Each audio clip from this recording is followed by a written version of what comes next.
Pai do Senhor, meus queridos amados irmãos, amigos professores da Escola Bíblica Dominical do nosso Ministério Brasil para Cristo, nós estamos trabalhando esta revista Sacrifício no Plano da Redenção. E hoje nós iremos para a terceira aula dessa nossa revista. Eu quero agradecer a todos que estão conosco. Para quem não me conhece, sou o pastor Arnaud, da Igreja Brasil para Cristo de Formosa, Goiás, pastor e comentarista dessa revista, e desde já agradeço toda a nossa liderança pela confiança que nos foi dado à frente deste trabalho. Então, nós iremos, irmãos, tratar hoje sobre o assunto que julgo ser o mais importante de toda essa revista. É o assunto, vamos dizer assim, que é o coração da revista. É exatamente o estudo 3, está aqui, olha, precisávamos da expiação. Quando nós olhamos aqui, irmãos, olha essa capa, como essa capa é interessante. Nós encontramos aqui Cristo e todos os animais aqui que eram utilizados no ritual de sacrifícios ali no sistema sacrificial israelita, com exceção aqui das aves, né, das rolinhas e dos pombinhos. Nós temos aqui todos os animais que na realidade foram sacrifícios provisórios até que viesse o sacrifício definitivo, que foi o sacrifício de Cristo na cruz do Calvário. Então vamos lá. Qual é o objetivo aqui da nossa lição? Bem, primeiramente nós falamos na aula passada sobre a questão da gravidade do pecado, o quão é sério esse tema e como o pecado realmente ele afeta a vida do ser humano e quão graves são os prejuízos que ele trouxe a partir do momento em que o primeiro homem desobedeceu ali no Éden, o que o pecado gerou para ele e para toda a sua semente, toda a sua descendência. Mas podemos aprender com a questão do pecado os atributos de Deus, especialmente a respeito da sua justiça e da sua santidade. Então o nosso foco maior na lição passada foi falar dos atributos de justiça e santidade de Deus, que são revelados exatamente na forma como ele trata o pecado, como ele não suporta o pecado. Então, nós vimos o quanto o pecado ele é sério, e qual é a situação de encrenca que o homem se tornou diante de Deus, em razão das suas iniquidades. Agora, nesta lição, irmãos, nós iremos trabalhar os outros atributos de Deus, além dos atributos de justiça e de santidade, que é exatamente os atributos de amor, misericórdia e bondade de Deus, que são atributos que ele também não pode negar. E nesses atributos, irmãos, Deus, ele simplesmente, por amar o ser humano, por amar esta humanidade caída, ele providencia uma forma desta humanidade ela não ser destruída e não se perder completamente nesse caminho de morte que ela trilhou. E esse caminho, irmãos, é exatamente o tema que nós vamos tratar hoje, que é sobre a expiação. A expiação, irmãos, ela é um meio de Deus resgatar de volta o ser humano para si e poder se relacionar com ele e lhe dar novamente o que há de mais precioso que ele perdeu, que é a vida. E essa expiação, ela no início foi manifestada de maneira, vamos dizer, provisória e incompleta, que foi através dos sacrifícios de animais. E tudo isso foi importante até que viesse aquele que realmente faria a expiação completa e definitiva, que seria o sacrifício de Jesus Cristo, o nosso Senhor e Salvador. Então, a lição de hoje é apresentar o caminho que Deus proporcionou para o ser humano escapar do seu juízo, da sua ira, que é exatamente a expiação. E a expiação foi um caminho providenciado por Deus em razão dos seus atributos de bondade, misericórdia e justiça. Essa é a proposta principal aqui da nossa lição. Vamos lá. O que seria expiação? Sei que já tratamos desse tema em outras revistas, outras lições, e não é um tema tão novo para muita gente, embora seja um tema assim complexo e às vezes difícil de se compreender, de explicar. mas nós vamos falar aqui os termos técnicos, teológicos, nós vamos lá na raiz, de onde surgiu essa palavra, e tentar sintetizar o significado dela, tanto o que foi para aquele povo naquela época, quanto o que ela significa especialmente para nós nos dias de hoje. A revista, meus amados, ela está assim, bem fácil de compreender aqui o tema, tem partes aqui que já está praticamente autoexplicadas, então para o vídeo não ficar longo, vou tentar aqui reduzir os argumentos nos pontos que julgo ser um pouco mais difíceis de explicar e de compreender, e os demais deixo para que os irmãos possam saborear a esse alimento e transmitir para os seus alunos os demais temas que estão aqui na lição, certo? Então vamos lá. O que é expiação? A expiação, irmão, ela é uma palavra que vem ali que tem dois significados, né? E primeiro, ela tem relação etimológica com a língua acadiana, que se chama caparo, que significa limpar esfregando, cujo sentido seria esfregar até deixar limpo, significando isentar uma pessoa do castigo e tendo o efeito de resgate. Então, o primeiro sentido que nós temos aqui é o de esfregar até ficar limpo. Isso ocorre, irmãos, obviamente, esse esfregar é esfregar com o sangue. Então, as religiões antigas, elas acreditavam que quando uma pessoa tinha cometido algo muito grave, né, que comprometia a sua vida, ou até mesmo uma nação, o que ocorre? Ela estava debaixo da ira dos deuses, debaixo de uma maldição, então oferecia-se um sacrifício, e o sangue daquela vítima ali, que era oferecido aos deuses, ela tinha uma função ali de borracha, uma função de uma espécie de bucha, que limpava aquele pecador, aquela pessoa culpada, até aquela pessoa ela ficar limpa. Já no sentido mais relacionado ao judaísmo, ela tinha, né, esse efeito de resgate, né? Era uma vida inocente que se oferecia para que outra vida culpada ela pudesse ser resgatada.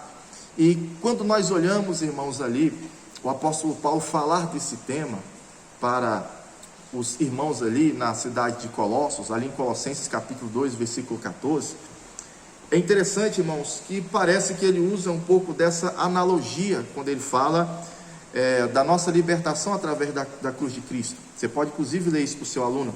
Ele diz aqui em Colossenses capítulo 2, versículo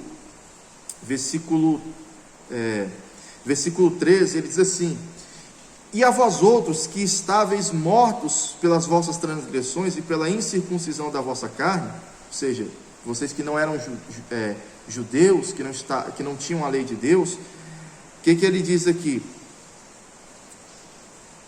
E pela incircuncisão da vossa carne, vos deu vida juntamente com ele, perdoando todos os nossos delitos, e tendo cancelado o escrito de dívida, que era contra nós, e que constava de ordenanças, a qual nos era prejudicial, removeu-o inteiramente, encravando na cruz.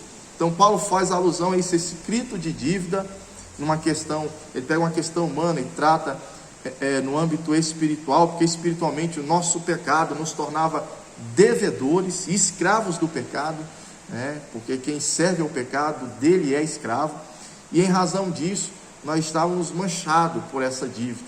E o que Cristo fez? Cristo, quando derramou o seu sangue na cruz, seu sangue vem como uma borracha, esfregando até nos tornar limpos, purificados e nos resgatando de volta a Deus. Então, esse é o primeiro simbolismo que nós podemos encontrar aqui em relação a esse termo expiação, ali que vem da palavra caparo.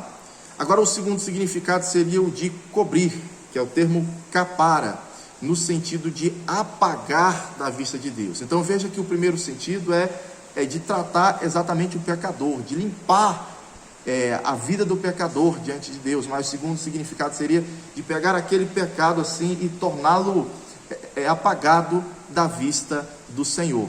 Pelo menos, irmãos, era essa a ideia que se transmitia no ato da expiação do sangue de animais. Mas é óbvio, irmãos, que o pecado das pessoas realmente, eles seriam apagados, não mais pelo sangue de animais, mas sim pelo sangue de Jesus Cristo, derramado ali na cruz do Calvário, porque ele sim tinha, vamos dizer assim, as exigências de Deus, ele tinha obras de justiça exigidas de Deus, o suficiente para poder resolver o problema do pecado da humanidade. Os animais não tinham obras de justiça nenhuma, então os animais eram oferecidos ali simplesmente pela questão mesmo da inocência, pela questão ali mesmo da, vamos dizer assim, da pureza moral, porque os animais não tinham consciência, como o ser humano tem de cometer o mal. Os animais agem por instinto. Então, por isso que a vida dos animais, vamos dizer, ela foi oferecida provisoriamente até que viesse Cristo para resolver então e fazer a expiação necessária. Agora, como essa expiação ela era feita? Em que dimensões ela alcançava na liturgia dos hebreus, na liturgia judaica? Bem, a consagração, tudo isso estamos ainda falando nesse primeiro ponto aqui, que é sobre o que é expiação, Então, a expiação era realizada em 3 ocasiões. Ela tinha um sentido, vamos dizer, ela agia no sentido de consagração, de purificação e também no sentido de perdão. De consagração, no sentido de mudar o status de uma pessoa de impuro para santo, ou seja, uma pessoa que estava ritualmente ali impura, melhor dizendo, uma pessoa que estava ali sendo separado para o serviço de Deus, ela precisava passar por esse ritual de consagração através do sangue expiatório. É claro que o maior elemento usado para expiação é o sangue, E quando nós falamos aqui sobre a questão da consagração, no mundo antigo, os reis, os sacerdotes, normalmente quando eles eram separados para as suas funções, isso no mundo pagão, fazia então rituais de sacrifício de animais. Mas no caso da nação de Israel, apenas o sumo sacerdote e os sacerdotes que foram feito um ritual, mas foi apenas um único ritual para Arão e todos os seus descendentes de uma vez por todas, Foi feito esse ritual separando aquela tribo, separando aquela família para o serviço de Deus. Então aquela família não viveria mais para a vida secular, para a vida comum, mas somente para servirem a Deus. Isso eles estavam sendo separados, consagrados a Deus, e por isso tiveram que ser feito todo um ritual de purificação. Esse texto está em Levítico capítulo 8, que fala sobre a consagração de Arão e de seus filhos. É isso mesmo, Levítico capítulo 8, nós vamos ver todo o ritual que foi feito uma única vez, E falando do termo expiação no sentido de purificação, aí sim muda a condição de uma pessoa no estado de impura para pura. E há 2 tipos de impureza que nós devemos entender. Existe a impureza interna e a impureza externa. O que seria a impureza interna? Seria o pecado moral mesmo, Seria as iniquidades, aquilo que a pessoa realmente faz de maneira errada, moralmente falando, que é contrário à vontade de Deus. Isso a torna espiritualmente, isso a torna internamente impura. Todo pecado torna a pessoa impura, não somente interiormente, mas também impura exteriormente, porque se você está impuro internamente, obviamente você também vai estar impuro numa situação por completo. Mas existe também a situação de impureza externa. Não quer dizer que a pessoa está impura por dentro, por conta do pecado, mas por uma razão externa. Por exemplo, a mulher no período menstrual, uma pessoa que adquiria ali uma doença considerada ali como uma lepra. Às vezes a pessoa não estava ali no pecado, uma condição de pecado, mas em razão de uma situação externa de impureza, ela precisava, após terminar aquele período, aquela doença, aquele período que a pessoa estava expelindo aquele sangue, aquela secreção, o que ocorre? Ela passava por um ritual de purificação para voltar ao convívio religioso normal que ela tinha antes. Nós vamos tratar sobre esse tema da purificação exatamente na aula 11 e 12. Nós vamos falar um pouco mais detalhado sobre essa questão. Então, isso seria tudo feito através do ritual de expiação. Ele fazia a purificação. E é claro, o pecador também, para ele realizar o ato de expiação, para ele passar por uma expiação, ele tinha que ter o arrependimento sincero. Se o pecador, ele tivesse ali na situação de pecado, continuando, praticando o pecado, de repente ele fizesse ali um ritual de expiação, aquilo era considerado uma afronta a Deus. Então, a pessoa ela tinha que realmente ter ali um arrependimento sincero, para que ela pudesse fazer ali o ritual de purificação, para que ela pudesse, então, verdadeiramente, a expiação pudesse acontecer através do sangue ali sacrificado pelo animal.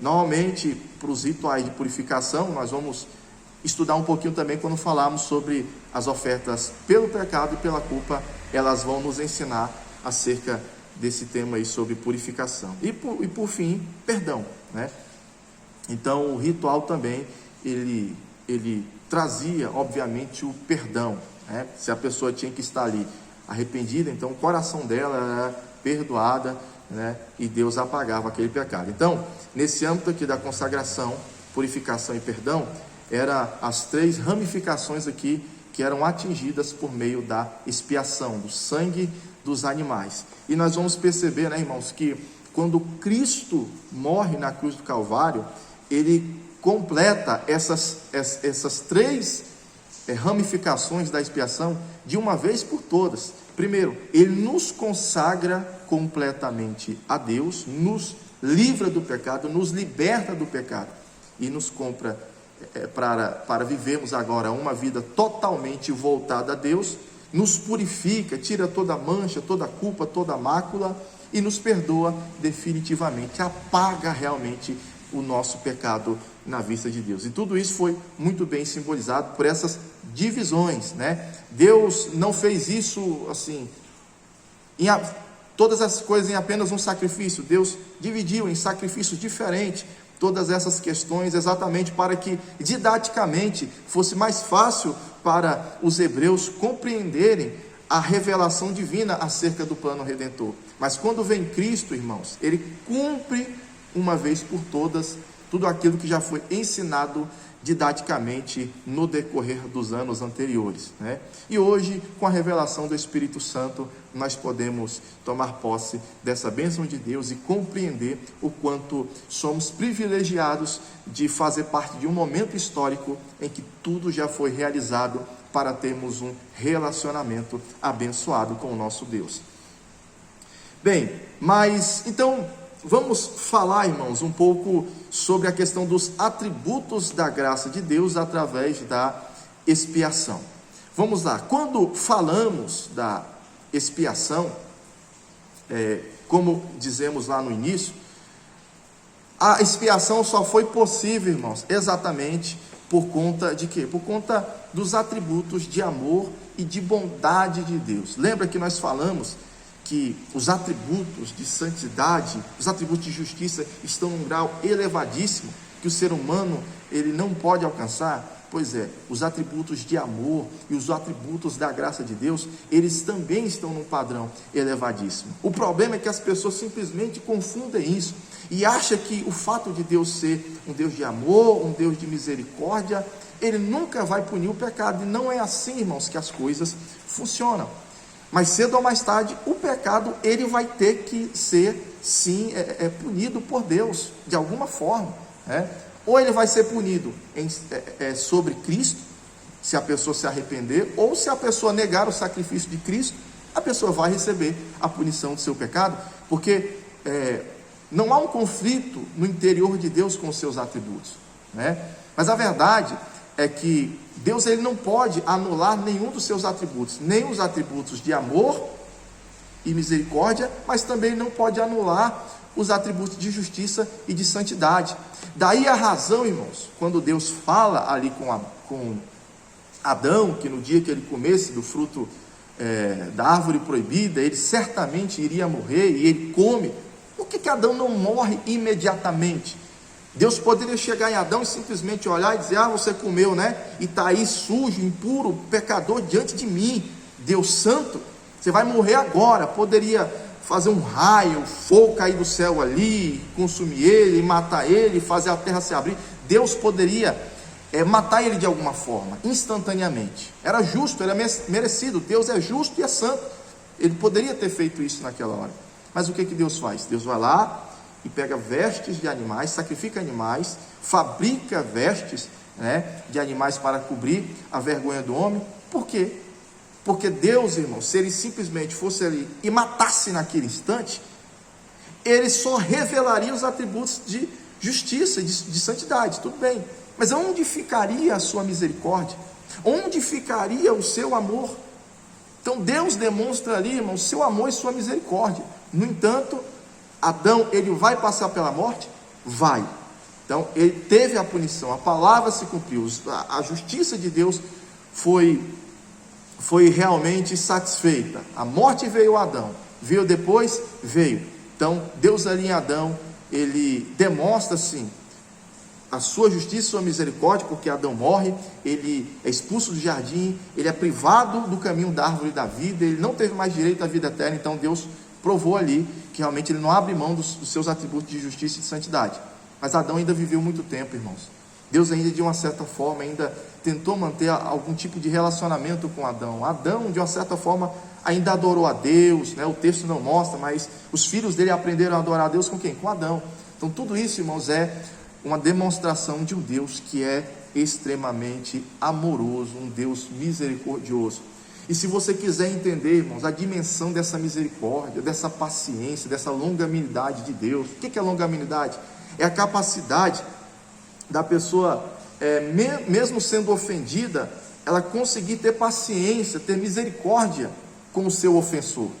E foi isso, irmãos, que Deus fez ao longo de toda a história. Agora, um texto que mais me chama a atenção aqui, um exemplo bíblico, que assim, chega ao máximo do que eu posso compreender, o exemplo máximo, né, a respeito da misericórdia de Deus, é a história do rei Manassés. 2 Crônicas, capítulo 33, versículo 1 ao 13.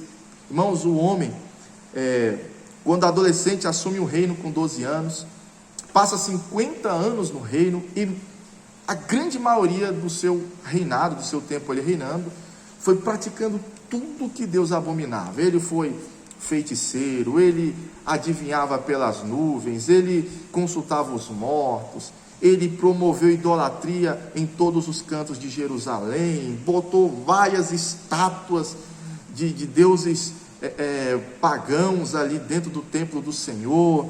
Ele mata vários profetas, era um assassino terrível, sanguinário, idólatra, rejeitou a Deus de todas as formas possíveis. Chegou a um nível de entrega à vontade de Satanás de uma forma tão grande que até seu próprio filho ele tem coragem de oferecer em sacrifício. Ele queima o filho dele vivo diante de uma entidade maligna chamada Moloque, que inclusive falamos na primeira aula, né?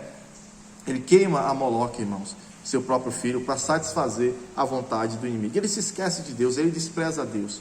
No entanto, quando ele é finalmente preso, quando começa a vir juízo sobre a vida dele, ele se arrepende, ele ora a Deus, ele busca o Senhor. E o que acontece? Deus simplesmente perdoa ele e restaura ele de volta no trono.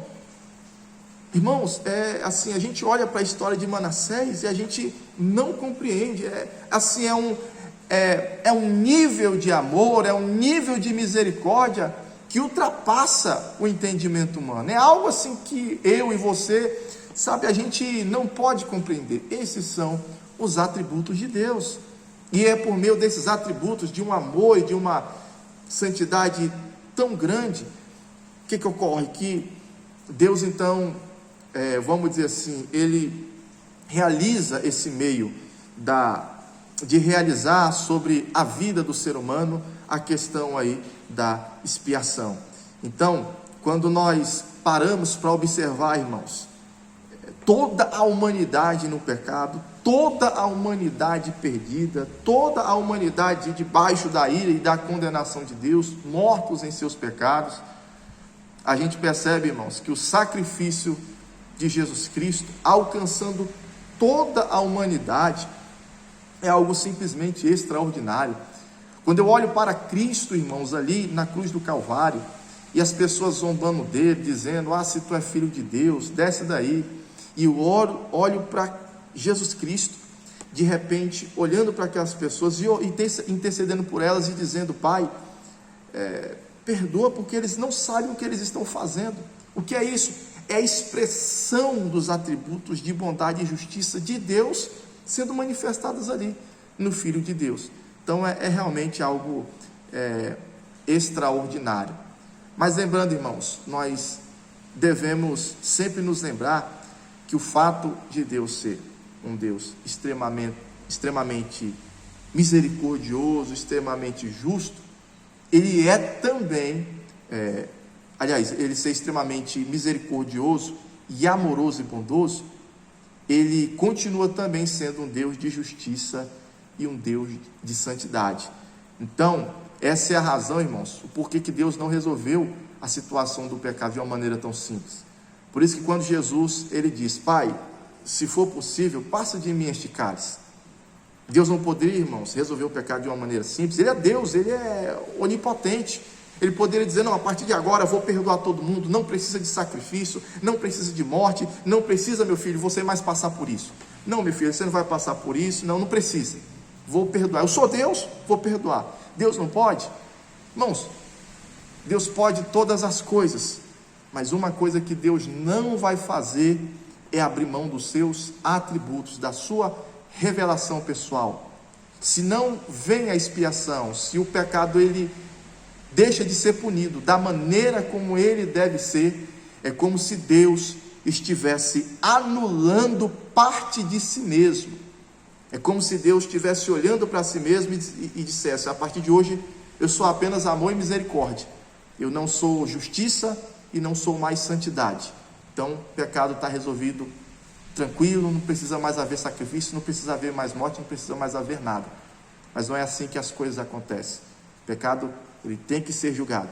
O pecado, ele tem que satisfazer a justiça de Deus, porque Deus não pode negar a si mesmo. Deus não pode negar a si próprio, razão pela qual teve sim que haver a morte. Alguém tinha que pagar pelo preço do pecado, alguém tinha que resolver essa bucha, Alguém tinha que solucionar esse problema, e Jesus foi lá e resolveu esse problema do pecado e satisfez a ira de Deus. Então, irmãos, essa é a razão pela qual nós devemos entender que uma vez que nós somos limpos, restaurados pelo pecado, nós não temos mais, irmãos, como viver nesse mesmo pecado, porque caso contrário, irmãos, não haverá mais sacrifício pelo pecado. Então, o que há de mais interessante, irmãos, em relação à expiação realizada por Cristo e a expiação realizada ali no sistema sacrificial israelita, é que no sistema ali de Israel, no sacrifício de animais, aqueles sacrifícios, eles tinham muito mais uma função didática, de lembrar aquelas pessoas o quão terrível era o pecado que elas cometiam. Mas elas continuam com suas consciências escravizadas pelo pecado, assim como o seu próprio corpo debaixo da lei do pecado. Mas quando Cristo vem, irmãos, Cristo muda essa história, porque Ele resolve também o problema da nossa consciência, e Ele realmente nos compra para Deus. Jesus, é interessante que quando Ele ensina sobre isso, irmãos, Ele fala ali para os judeus, em João capítulo 8, Ele diz ali no versículo 34, em verdade, verdade vos digo, todo aquele que comete pecado é escravo do pecado. Aí diz no versículo 36, mas, se o Filho vos libertar, verdadeiramente sereis livres. Então, na época de Israel, as pessoas faziam sacrifícios, mas continuavam presos às suas tendências pecaminosas. Então eles continuavam praticando o pecado, porque escravos eram do pecado, e apenas se esforçavam da maneira que podia para pecar o menos possível, vamos dizer assim. Mas vindo Cristo, irmãos, Ele agora nos tira debaixo deste senhorio do pecado e nos compra para Deus, e agora nós passamos a ser escravos ainda, mas escravos de um novo dono, escravos de Deus, escravos da justiça, e portanto agora nós somos livres para servir a Deus e para dizer não ao pecado. Por quê? Porque a expiação realizada por Jesus Cristo, o qual tem a ação de nos consagrar, de nos purificar, de nos perdoar, realmente ela nos coloca numa condição muito superior de relacionamento com Deus em relação ao que viviam os nossos irmãos do passado. Mas foi necessário que os nossos irmãos do passado vivessem aquele sistema provisório, para que quando viesse o sistema de expiação definitiva, nós pudéssemos então realmente não apenas compreender, mas tomar posse da expiação que foi realizada por nós na cruz do Calvário. Os demais temas, irmãos, já estão muito bem explicados. Vou deixar que você mesmo leia, que você tire ali as partes mais importantes e traga para o seu aluno. E eu vou finalizar apenas falando um detalhe importante também sobre a questão do sacrifício expiatório de Cristo. É que o sacrifício expiatório de Cristo, irmãos, ele tem uma abrangência ilimitada. Já fiz um resumo desses outros tópicos anteriores aqui, mas eu quero falar um pouquinho da expiação, que tem a abrangência ilimitada. Porque quando falamos, irmãos, da expiação de Cristo, há duas visões: a visão calvinista e a visão arminiana. A visão calvinista, ela entende a questão da expiação de uma forma limitada, ou seja, Jesus Cristo morreu apenas pelos eleitos, ou seja, Deus, quando as pessoas nascem, ele olha, o Joaquim, ele vai ser salvo, o Joãozinho, ele não vai ser salvo, a Mariazinha, ela vai passar muito tempo me servindo, mas infelizmente no final ela não vai ser salva, porque é assim a minha vontade, e o Zequinha vai passar a vida quase toda no pecado, no erro, mas no final vou dar um jeito de salvar ele, porque esse é o meu desejo, essa é a minha vontade, eu sou soberano, faço as coisas conforme que eu quero.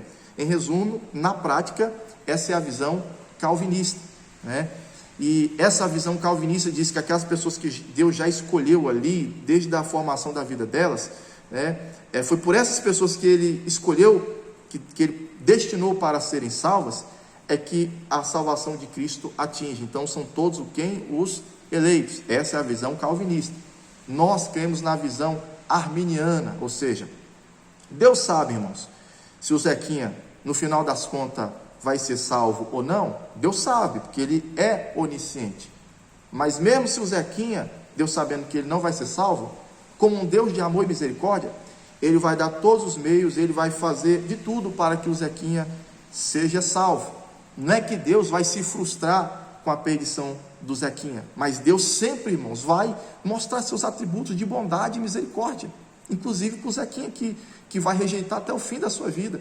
Então, nós cremos sim que precisamos da ajuda de Deus para alcançar a salvação, para chegar ao arrependimento, irmãos, mas a decisão é do ser humano, né? O ser humano é que decide se ele aceita esta graça ou se simplesmente ele rejeita. O sacrifício de Cristo, ele atinge toda a humanidade, né? Mas isso não quer dizer que toda a humanidade será salva. Isso não tem nada a ver com a doutrina chamada universalismo. É como, suponhamos, eu tenho aqui 100 pessoas na minha igreja e faço um bolo, né? Um bolo capaz de alimentar essas 100 pessoas, ou faço um almoço capaz de alimentar estas 100 pessoas. Só vai comer deste almoço as 100 pessoas que vierem aqui alimentar deste almoço ou comer deste bolo. Se vier 50, apenas as 50 pessoas vão comer deste bolo. Então, o que acontece? O bolo foi feito para 100, mas 50 vieram e comeram, né? Então, é mais ou menos assim que funciona a salvação de Cristo. A morte de Cristo, irmão, foi para o mundo inteiro. Alcança o mundo, e se o mundo inteiro tomar a decisão de se arrepender, a salvação de Cristo alcança o mundo inteiro. Mas, se apenas uma parte do mundo tomar posse, uma parte do mundo apenas vai ser salva, se assim eles decidirem pelo seu livre-arbítrio.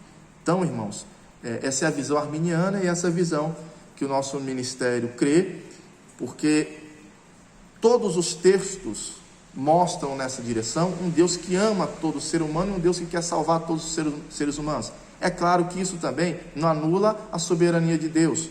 Em alguns momentos na história, a gente vai ver Deus pegando uma pessoa completamente dura e às vezes amolecendo o coração dela para que ela abençoe um servo de Deus, para que ela favoreça uma pessoa que ele levantou. Nós vemos isso com o rei ali do Egito em relação a José, nós vemos isso com Nabucodonosor em relação a Daniel. Nós vamos ver até o próprio Saul foi tomado pelo Espírito de Deus para que Davi tivesse tempo de fugir. Deus é soberano, ele pode ali, quebrantar o coração de uma pessoa ali para realizar um plano que ele quer, mas ele também pode endurecer o coração de uma pessoa para também mostrar o seu juízo sobre a pessoa. Faraó, nos dias de Moisés, ele fez muita maldade com o povo de Deus. Deus, irmãos, na primeira praga, Faraó por conta própria já teria liberado o povo, mas Deus, por sua soberania, o que é que Deus faz?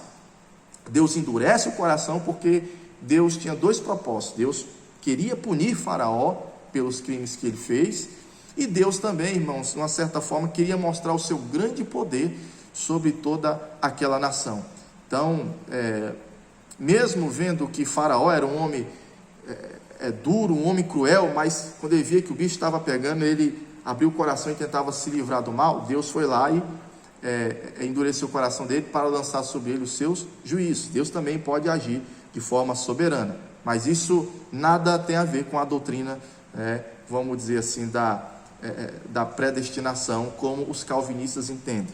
Deus dá o livre-arbítrio e cada um, depois de conhecendo a palavra de Deus, conhecendo a oportunidade, realmente rejeitar, infelizmente só receberá o castigo e a condenação que os seus pecados vão lhe causar. Amados, que todos possam ter uma ótima aula, que Deus em Cristo Jesus abençoe a cada um. Fique com Deus e a paz do Senhor.